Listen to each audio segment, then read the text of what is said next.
YouTube. This is one of a 42-part series that doesn't exist.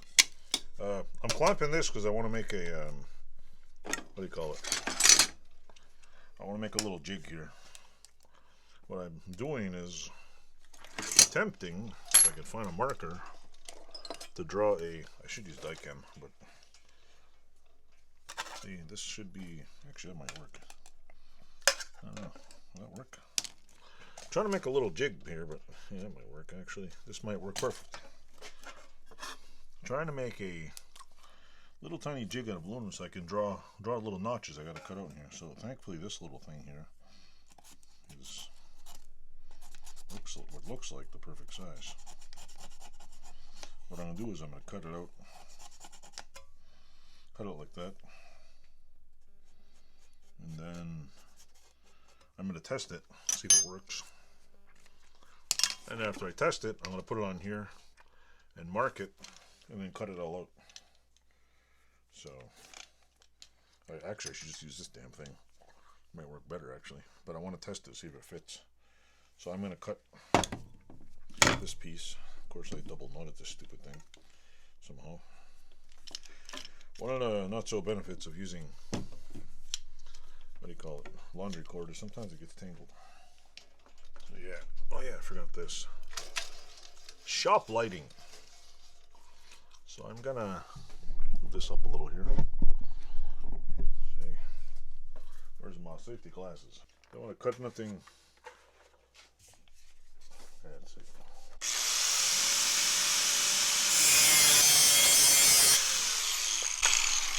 So that's the first part. Now, I just want to know if it, see, it doesn't, this little thing here doesn't lock in there. So that means I gotta cut a little more.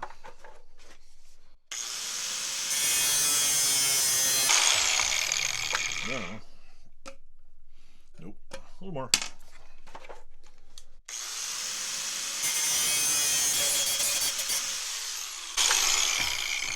Alrighty.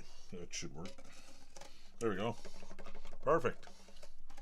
So now that this holds that, see, that's a little indicator that it holds it.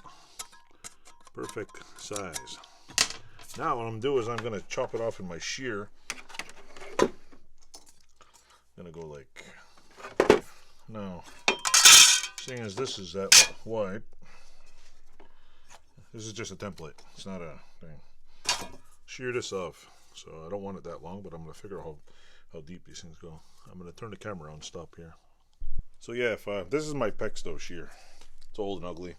Needs a respray. But what it is you ever seen one of these suckers? Man, they are good. They are nice to have. It just cuts like butter. Just, ta-da! There's no wasting of cutting discs, whatever. That's all I want. It doesn't be perfect. Just cutting that piece.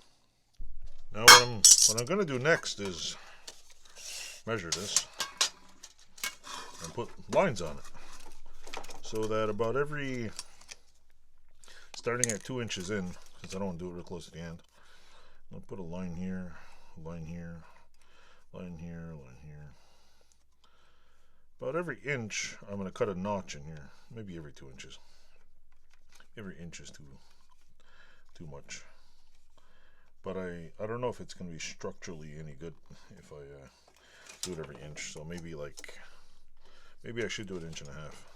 So yeah, I'm not making the notch go too far in, but I'm using this little gizmo so I can just put it like maybe on the side here, just so I can measure out the channel. I'm not going to cut the whole thing, but I'm going to draw a little channel in here, see, like this, so I know what to cut out. Right here is basically notches for air tools. The reason why I got them close together is because you could have a thin air tool and a fat air tool, so you might want to adjust to where you want to put it. It's a little piece of metal bar. I hijacked it from an air conditioner. It's the little bar that holds it nice and firm on the bottom and top. So what I'm gonna do is notch this out. I'll do one on, I'll set up, I'll do one on camera, I'll do all the rest. off camera. So hold on, let me just set this up. Hello folks, it's me again. I'm not sure if this will work, but nope. See, these vice grips are apparently I bought them off a guy at a flea market. It's a vice grip brand. They're not Irwin's, but they are the old Peterson vice grips. Apparently they're made for dry cleaners. Who knew, right? Hello folks, it's me again. I'm going to attempt now to wear safety goggles and just cut a test notch in and see how it works, and I'll show you how it works, what I'm doing here. I'll try not to kill myself in the process here.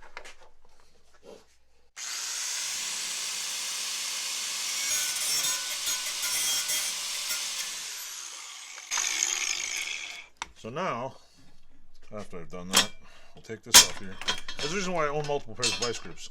The bigger pairs of vice grips I own will not fit on here for this particular job I'm doing. But see, to show you, I take this little notch here. Oh, see? Now I know it needs to be a little bit bigger. So let me pause this, I'll reset it up, and I'll cut it again. Hello folks, it's me again. So yeah, basically what I did is I took this little thing, and now I have a little air tool hanger. And when I notch, now I know that, cut this notch a little less. But see, I'll have a little place to hang an air tool on the wall. I mean, I might have to do a little bit of adjustment here, but first one, I have another bar to mess with, but I think I cut the little notch out too far. But either way, it works. I want to see if I can get another one cut out. Hello YouTube. See, this one I cut out. I figured it out perfectly. If I go to put an air tool on there, I just go like this and lock it in there. It doesn't move. This one I might have cut a little bit too much off, but you learn in the process. But I also have two more bars like this. It's just a metal channel that looks like this. It comes with screw holes, 1 and 2, and it's basically, I'm going to use it to hold air tools. Now that I know this is like this, I'll just give it a little tack weld or fix it. Or I can hang something else there. But for now, I have a nice little air tool holder. I'll show you the rest of it when I'm done.